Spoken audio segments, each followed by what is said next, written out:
जी बेटा अस्सलाम वालेकुम। आज का लेक्चर हमारा एक्सरसाइज 3.3 के क्वेश्चन नंबर 5 से स्टार्ट होगा। इसमें हम यूनियन, इंटरसेक्शन और क्रॉस प्रोडक्ट, जिसको हमने कल डिस्कस किया था लास्ट लेक्चर में भी कि कार्टेशियन प्रोडक्ट भी इसको कहा जाता है, उससे हम स्टार्ट करेंगे। तो सबसे पहले पहला पार्ट मैंने लिखा इसका ए क्रॉस बी यूनियन सी। सब तवज्जो इधर करेंगे। ए क्रॉस बी यूनियन सी, इसमें पहले आपने ब्रैकेट वाली जो वैल्यू है वो फाइंड करनी है और वो है बी यूनियन सी। यूनियन आपको पता है कि कैसे लिया जाता है। पहले आप बी की वैल्यू लिखेंगे 2, 4 और यूनियन सी की वैल्यू वो है 6 और 7। तो यूनियन में दोनों के एलिमेंट को इकट्ठा कर देते हैं, लेकिन अगर कोई वैल्यू रिपीट हो रही हो तो उसको रिपीट नहीं करते। तो ये हमारे पास होगा 2, 4, 6 एंड 7। तो हमने बी यूनियन सी का आंसर फाइंड कर लिया है पहले नंबर पर। अब उसके साथ किसको क्रॉस करना है? ए को। तो ये आ जाएगा हमारे पास ए क्रॉस बी यूनियन सी। तो पहले आप ए की वैल्यू लिखेंगे 1, 3 एंड 5 और उसके बाद क्रॉस आपने वैल्यू किसकी लिखनी है? बी यूनियन सी की, जो आप पहले कैलकुलेट कर चुके हैं, और वो है 2, 4 एंड 6। अब आपको पता है बेटा क्रॉस प्रोडक्ट हमने किया था 1, ये 7 भी है इसमें शामिल जी। क्रॉस प्रोडक्ट में क्या किया था हमने कि सबसे पहले आपने 1 को लेना है और इन सब के साथ ऑर्डर पेयर बनाते जाना है। तो पहले लिखेंगे आप 1, उसके साथ हम 2 लिख लेंगे पहले के साथ, फिर 1 को किसके साथ बनाएंगे? 4 के साथ, फिर 1 को किसके साथ? 6, फिर 1 को 7 के साथ, और इसी तरह 3 को ले लें। 3 को किसके साथ? 2 के साथ, और फिर 3 को 4 के साथ, और फिर 3 को 6 के साथ, और 3 को 7 के साथ। 3 मुकम्मल। अब आप 5 को लेंगे, 5 को 2 के साथ, फिर 5 को 4 के साथ, और फिर क्या आएगा 5 और 6, और उसके बाद क्या आएगा 5 और 7।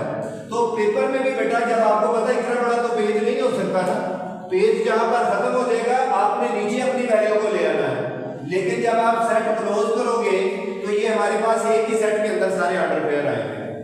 समझ आ गया पहला पार्ट इसका? Any question? चलिए अब सेकंड पार्ट पे हैं। सेकंड पार्ट ये लिखा हमने, ये हमारा सेकंड पार्ट है। तो बताइए सेकंड पार्ट में सबसे पहले क्या फाइंड करेंगे? ए क्रॉस बी। तो पहले सिंपल ए क्रॉस बी आपने फाइंड करना है। ए की वैल्यू लिखी है 1, 3, 5 और क्रॉस बी की वैल्यू 2 एंड 4। अब बेटा आपने इन दोनों का क्रॉस प्रोडक्ट, जिसको कार्टेशियन प्रोडक्ट भी कहा जाता है, उसके लिए बताइए क्या लिखूंगा मैं? पहले 1 और 2, फिर 1 को 4 से, फिर उसके बाद 3 को 2 से, फिर 3 को 4 से, उसके बाद किसकी बारी है? 5 की। 5 को 2 से और फिर 5 को किससे? 4 से। तो ये क्लोज हो गया ए क्रॉस बी। अब आप क्या फाइंड करेंगे? ए क्रॉस बी के बाद ए क्रॉस सी। तो यहां पर ए क्रॉस सी, फिर लिखेंगे ए की वैल्यू 1, 3, 5 और क्रॉस सी की वैल्यू, और सी की वैल्यू हमें दी गई है 6 और 7। सेकंड पार्ट कर रहे हैं। फर्स्ट हमने ये सॉल्व कर दिया है। अब आएगा हमारे पास 1 को 6 से बनाएंगे, फिर 1 को 7 से, फिर 3 को 6 से, फिर 3 को किससे? 7 के साथ, और अब क्या होगा 5 6 के साथ, फिर 5 को 7 के साथ। तो ये भी कंप्लीट हो गया। अब आपने क्या करना है? दोनों के दरमियान में यूनियन लिखा हुआ है, तो दोनों को कंबाइन कर देंगे।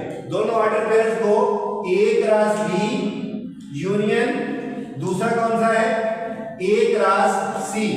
तो लिखने का तरीका पहले ये हमारे पास वैल्यू है, कौन सी है? 1, 2, 1, 4, 3, 2, 3, 4, 5, 2 और 5, 4। अब बेटा आपने यूनियन डालना है इसमें। ये हमारे पास एक सेट आ गया,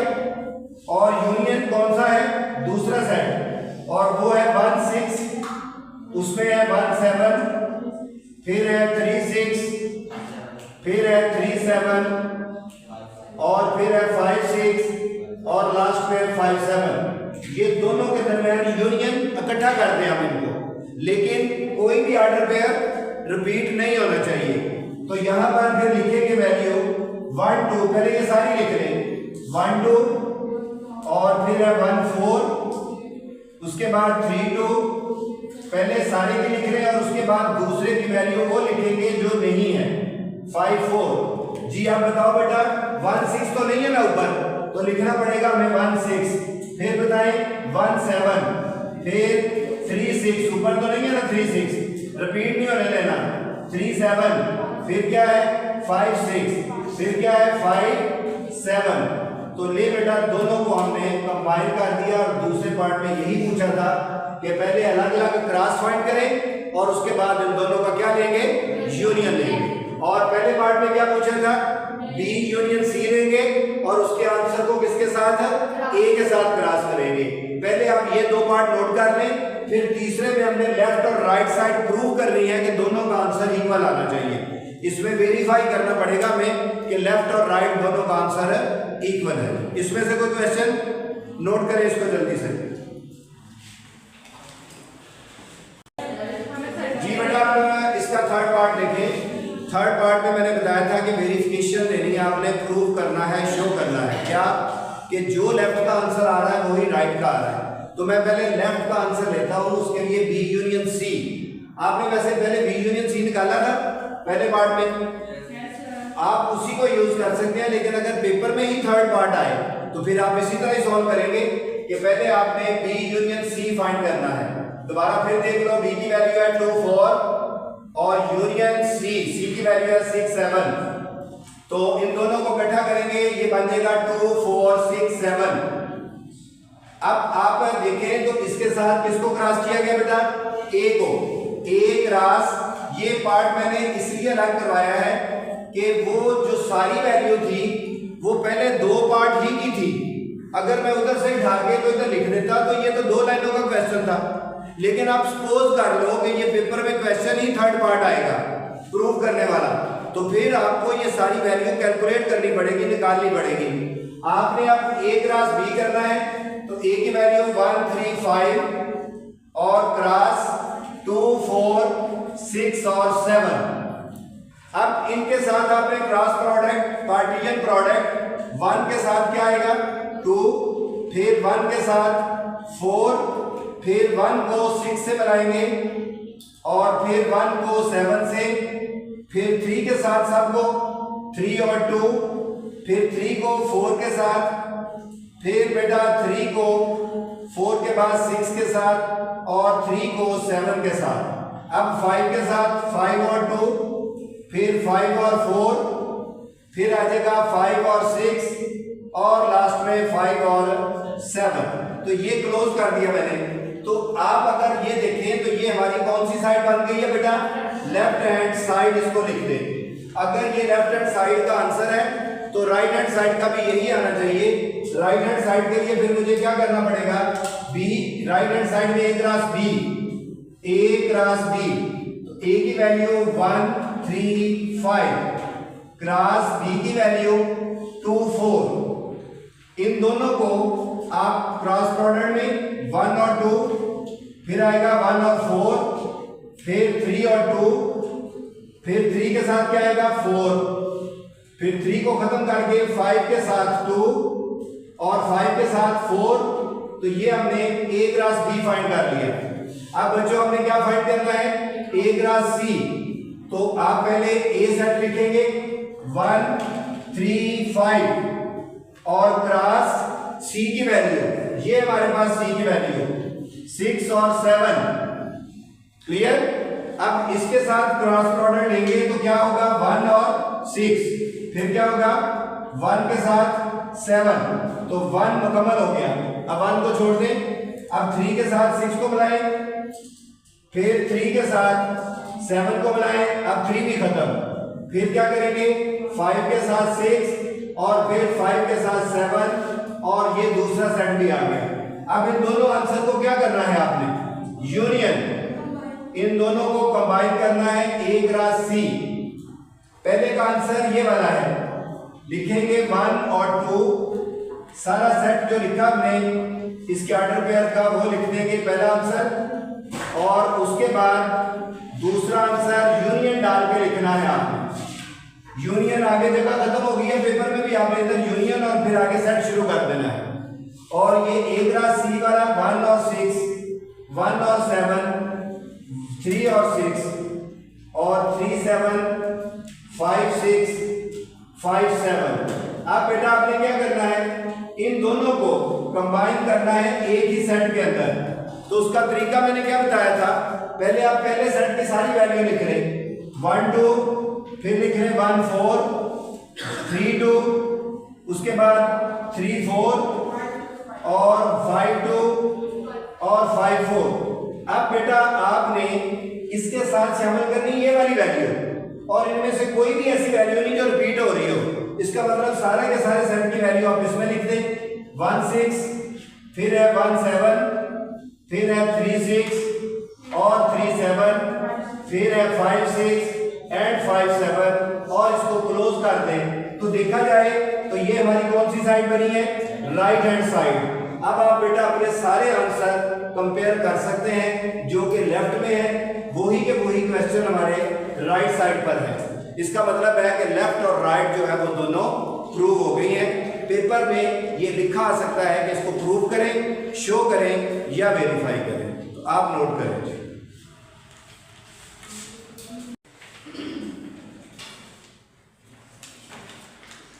क्वेश्चन नंबर 6 में थोड़ी सी चेंज ये आई है कि क्वेश्चन नंबर 5 में यूनियन था और इसमें क्या है, इंटरसेक्शन।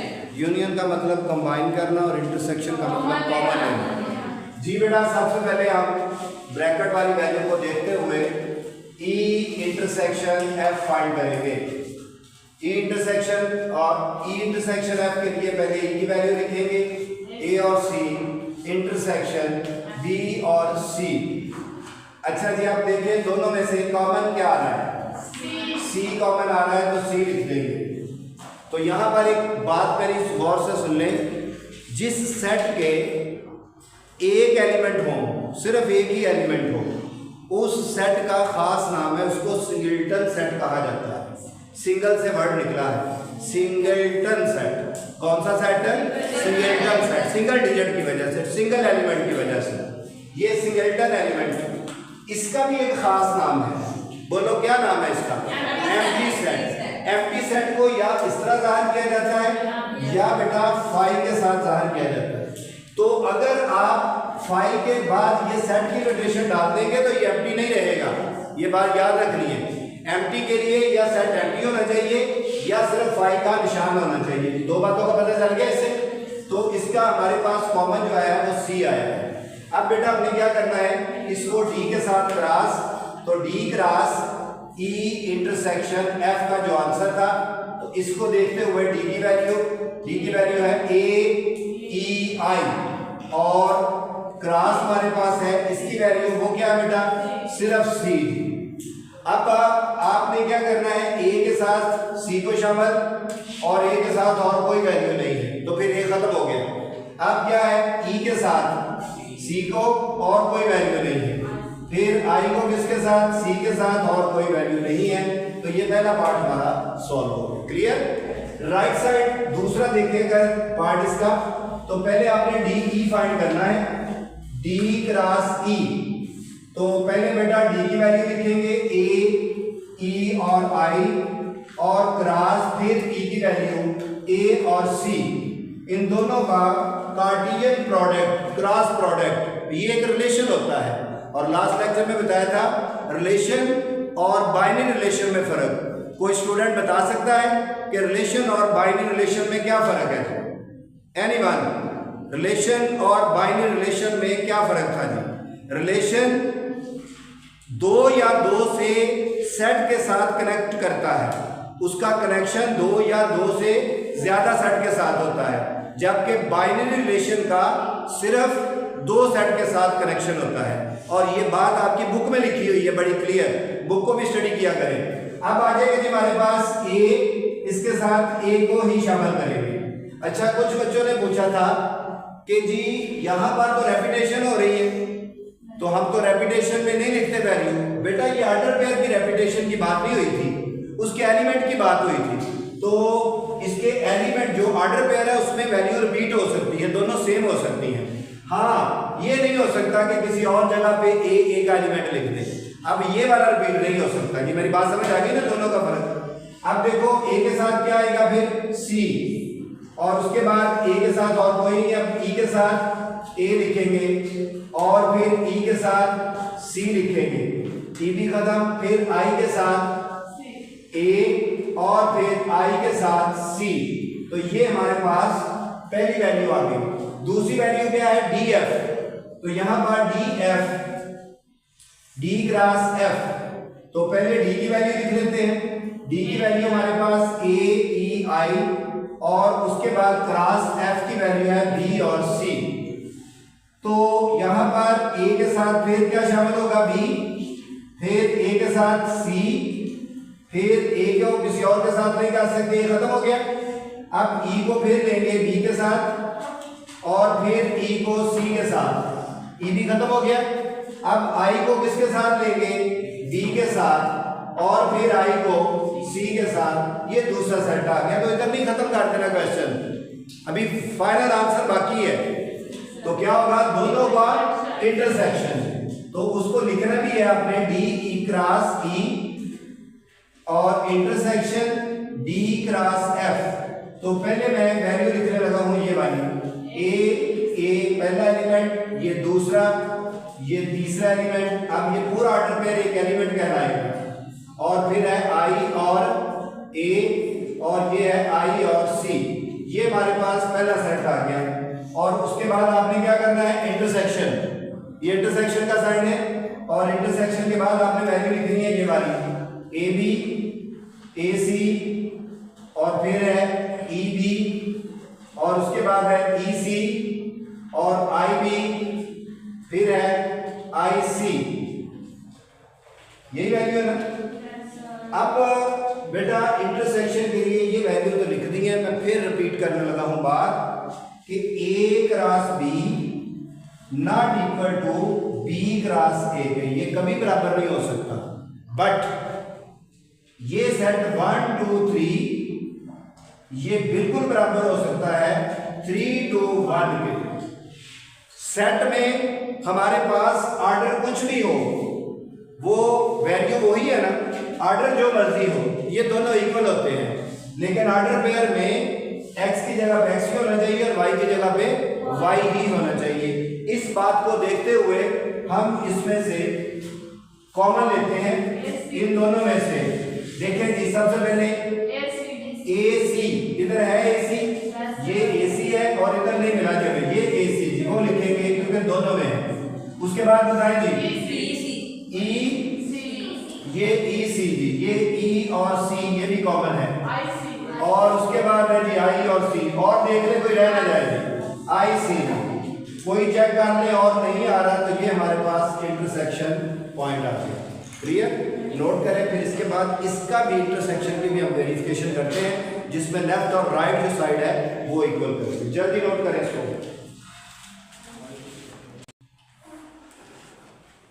अच्छा बच्चों देखो जरा, ये जो थर्ड पार्ट है ना, ये मैं जो 1 और 2 क्वेश्चन किया ना उसी की मदद से प्रूव कर लगा। देखिए जरा, पहले नंबर पर तो ये है कि ये 1 था और ये 2 पार्ट। तो अगर आपको पेपर में ये आ जाए कि वेरीफाई करना है, आपने प्रूव करना है, वेरीफाई या प्रूव क्या G, D cross E intersection F, इसका आंसर बराबर आएगा डी क्रॉस ई और इंटरसेक्शन डी क्रॉस एफ। तो ये लेफ्ट साइड की सारी वैल्यू निकालनी पड़ेगी आपको। क्यों निकालनी थी, ये देखिए जरा, ये तो हमारे पास लिखनी हुई है, ऐसे ही है ना। तो अगर देखा जाए तो ये हमारे पास कौन सी साइड बन चुकी है बेटा, लेफ्ट हैंड साइड बन चुकी है। ये मैंने लेफ्ट हैंड साइड ले ली थी। राइट हैंड साइड में आपने पहले ये फाइंड करना था, वो मैंने कर लिया है, डी ई वाला, ये वाला फाइंड कर लिया। फिर डी एफ फाइंड करना था, वो ये कर लिया। अब दोनों का क्या लेना है, इंटरसेक्शन, तो वो ये ले लिया है। तो देखा जाए तो ये क्या है, राइट हैंड साइड। तो चेक करो दोनों का आंसर इक्वल आ गया, लेफ्ट और राइट दोनों इक्वल आ गया। बट ये काम वही कर सकते हैं स्टूडेंट जो कंसेप्ट वाइज क्लियर होते हैं। जिनका रट्टा होता है उनको तो नहीं पता चला, उन्होंने कहा वो थर्ड पार्ट तो पता नहीं कोई आसमान से उतर आया है। थर्ड पार्ट आसमान से नहीं उतरा, सिर्फ कंसेप्ट जिसका क्लियर था तो उसको पता है कि ये तो 1 और 2 की सारी चीज़ें हमने यूज़ की हैं। समझ गया ना? आज के लिए बेटा इतना ही, इसको रिपीट कीजिएगा। अल्लाह हाफ़िज़।